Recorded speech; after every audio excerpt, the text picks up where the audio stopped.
Bonjour tout le monde, j'ai déjà commencé la vidéo, mais vous allez comprendre. Je suis en train de regarder une vidéo de trash. C'est trash, tu vois, c'est short comme par hasard. Non, pardon, cette vidéo, qu'est-ce que je dis? Je suis en train de regarder une des vidéos, j'essaye de comprendre et de réagir à ce que tu dis. Je pense que vous m'entendez assez bien, mais je te les commentaires un peu le sens s'il vous plaît. 240 milliards de kilomètres, soit 47 fois la distance Soleil-Pluton. On compare souvent les trous noirs à des aspirateurs géants. Mais ce n'est pas tout à fait vrai. Disons plutôt que ce sont des entonnoirs. Lorsque vous serez attiré par le trou noir, vous aurez l'impression que le temps ralentit alors que tout se déroule à une très grande vitesse autour de vous. C'est sûrement le seul moyen de voir la fin de l'univers si on n'a pas de tardis. Mais rassurez-vous, tout votre corps va se dégirer et s'étirer, alors vous serez mort bien avant. Mais des scientifiques de l'université de Santa Barbara affirment qu'on peut mourir carbonisé au contact de ce qu'on appelle un mur de feu. A vous de voir si vous préférez être carbonisé ou vous transformer en spaghetti. Mais tous les trous noirs ne sont pas éternels. Selon la loi du rayonnement Hawking, les trous noirs se détériorent petit à petit puisqu'ils exercent une partie de leur énergie sous forme de rayonnement. C'est la pub. Pendant la C'est la seule raison de vous lever Putain, le et son. de vous allonger Ah, ta gueule. un peu plus loin. Puis cette pub de merde. Ça chercher un truc comme bien manger parce que j'ai faim. Et.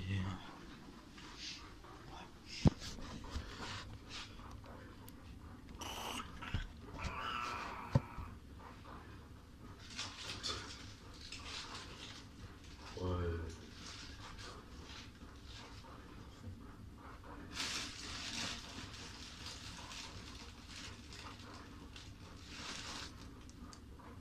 La pluie, c'est pas. Là, je prends un bol de céréales. Fais-toi comme moi, sinon tu vas aller tomber.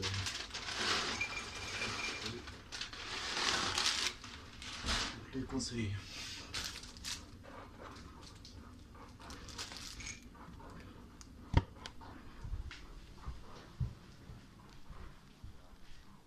Putain. Ça passe vite en plus.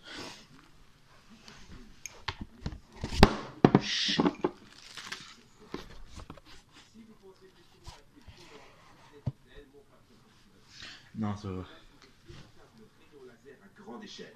Mais attention, rien à voir avec les rayons gamma qui transforment notre cher Bruce Gardner en Hulk. Non, non, là on parle de véritables étoiles de la mort. Vous vous souvenez des hypernovas? Ouais, la mort hyper violente, les trous noirs stellaires, tout ça. C'était la partie la plus douce de la mort d'une étoile hypermassive. Parce qu'elle ne se contente pas d'exploser, elle balance aussi des rayons mortels. Cette immense quantité d'énergie se fait expulser à travers l'univers à la vitesse de la lumière. Oh, C'est c'est si chiant, rapide ça. que personne ne peut la prévoir ou bien même la voir avant qu'elle nous arrive dessus. Et bien sûr, rien ne peut stopper le tir. Les rayons gamma traversent tout. Les sursauts lourds sont les plus dangereux Top. car ils peuvent durer quelques... Tu viens de dire tu vois, ça explose, ça dégage un laser que s'il va nous sur notre terre, on peut pas le voir tellement qu'il est rapide. Donc, je suppose qu'il va plus vite que la lumière. On peut pas avoir un truc qui va plus vite que la lumière. Donc, je le remets, si je dis vrai, je voudrais prévenir. des rayons mortels.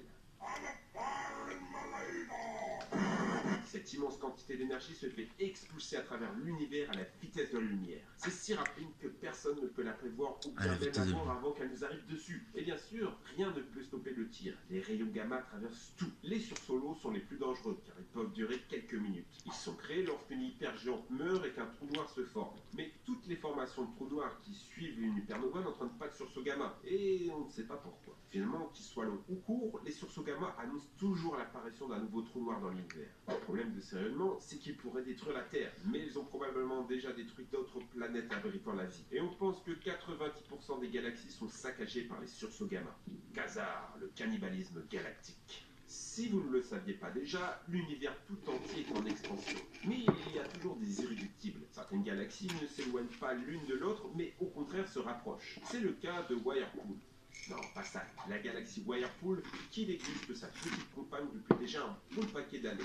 Vous Vous avez vu la photo? Alors maintenant, imagine le sort qui a été réservé aux pauvres petites planètes qui pouvaient exister dans la galaxie en train de se faire dévorer. Spoil, il ne reste plus grand chose à la fin. Et c'est en ça que le cannibalisme galactique est vraiment dévastateur. Mais il n'y a pas que ça.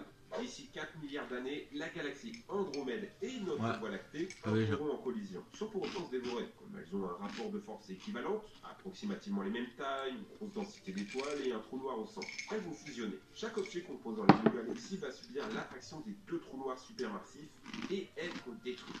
Rares seront les survivants. Et cette fusion de galaxies sera encore plus dévastatrice si elle finit par créer un quasar. C'est une galaxie avec un trou noir hypermassif actif en son centre. Elle dégage la puissance de 1000 galaxies sous forme d'un jet de matière, sorte de sursaut gamma à beaucoup plus grande échelle. Et on vous a dit que c'était dévastateur. Le vrai vide. Quoi? C'est la destruction de l'univers la plus propre qui puisse arriver. Il n'en resterait plus rien. Même les lois fondamentales que nous connaissons, comme la gravité ou la conservation de la masse, seraient détruites. Ce serait comme un immense reboot de l'univers. Et le responsable, ce serait lui, le boson de Higgs. La particule qui donne la masse à toute chose. La théorie de la destruction par le vide, énoncée par M. Stephen Hawking, nous annonce que notre univers n'est peut-être pas stable, mais métastable. Chaque particule possède des niveaux d'énergie dont un niveau fondamental. Lorsqu'elle se trouve à son niveau fondamental, l'énergie de la particule est minimale. On dit alors qu'elle est dans un état de vide. Si la particule n'était pas dans son état fondamental, elle va tout faire pour y être. Mais dans ce cas, elle peut se trouver dans un état dit métastable. C'est-à-dire qu'il est stable tant que rien ne vient perturber la particule. C'est ce qu'on craint pour le boson de Higgs. On craint qu'il ne soit pas naturellement dans son état de vide, mais dans un état de faux vide, un état métastable. Si une perturbation envoie un boson de Higgs vers son état d'énergie minimale, il crée une bulle de vrai vide. Et ça peut partir n'importe où, d'un atome au fin fond de l'univers comme dans l'aile d'un papillon. Et cette bulle s'étendra à la vitesse de la lumière dans tout l'espace, pulvérisant tout ce qu'elle croisera tant l'énergie à sa surface est grande. La structure même de la matière en serait modifiée et aucune vie ne pourrait exister avec les lois que nous avons aujourd'hui. Il faut savoir que cette théorie est à double tranchant. Soit elle est fausse, l'univers est réellement stable et on est tranquille, soit elle est vraie et la destruction de l'univers a peut-être déjà commencé. Et c'est d'autant plus terrible qu'on ne peut pas le voir venir. Mais calmez-vous, l'univers est en extension, donc ça ralentit sa course. On a peut-être un peu de temps devant nous. Et juste assez de temps pour pouvoir regarder les autres vidéos de la chaîne et des vidéos sur l'espace. On en a déjà fait quelques-unes. J'ai bien aimé ces explications et j'espère que tu feras d'autres vidéos trash. N'hésite pas à en faire, je t'aime bien, tu expliques bien, tu fais des concepts assez rigolos et assez cool. Et continue comme ça,